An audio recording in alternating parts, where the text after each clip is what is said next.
Depuis combien d'années l'homme moderne est-il sur la Terre? 200 000 ans? Cela nous a-t-il permis de maîtriser la communication et les relations, surtout dans notre quotidien de travail? Pas forcément. Bonjour, je suis Stella Descrignol-Klein, experte en relations humaines dans l'entreprise, et je suis ravie d'être là avec cette nouvelle vidéo. Aujourd'hui, je vous propose de parler des 4 petites attitudes qui représentent des grands obstacles à l'établissement de bonnes relations dans le travail et par conséquent à l'efficience de l'entreprise elle-même. Quand quelqu'un nous écrit un email ou nous pose une question, qu'est-ce qu'il attend? Eh bien oui, une réponse.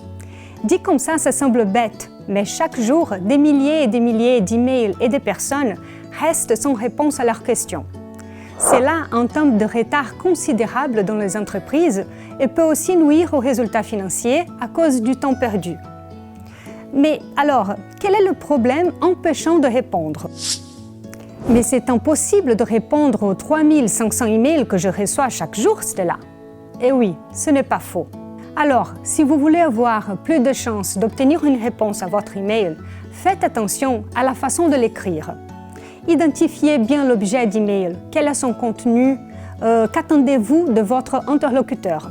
Par exemple, projet X, information urgente requise. Pensez-y à 2 fois avant d'ajouter chaque personne. Définissez bien à qui l'email s'adresse et qui doit être juste en copie. Évitez les emails longs, soyez plutôt direct, précis. Parfois, les bullet points sont beaucoup plus utiles que le paragraphe que l'on finisse jamais. Dans plusieurs cas, le problème est que l'on ne veut pas dire non. Il y a plusieurs types de non. Je n'ai pas l'information, je ne suis pas chargé de ça, je suis déjà surchargé, je ne sais pas le faire. Et oui, je sais bien qu'on a peur d'être jugé si on dit non aux tâches et aux défis que l'on s'impose au travail.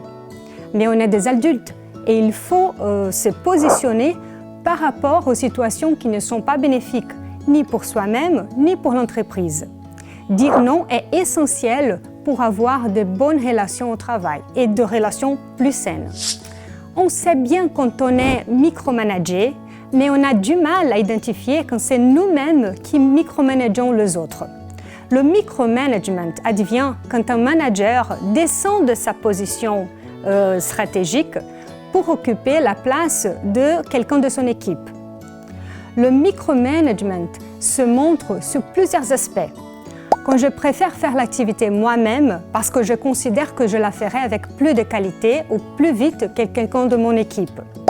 Quand je suis trop directive et je n'offre pas d'espace à l'opinion de mon collaborateur. Quand je demande du reporting continu et quand je veux tout contrôler. Le micromanagement est très nuisible dans les entreprises.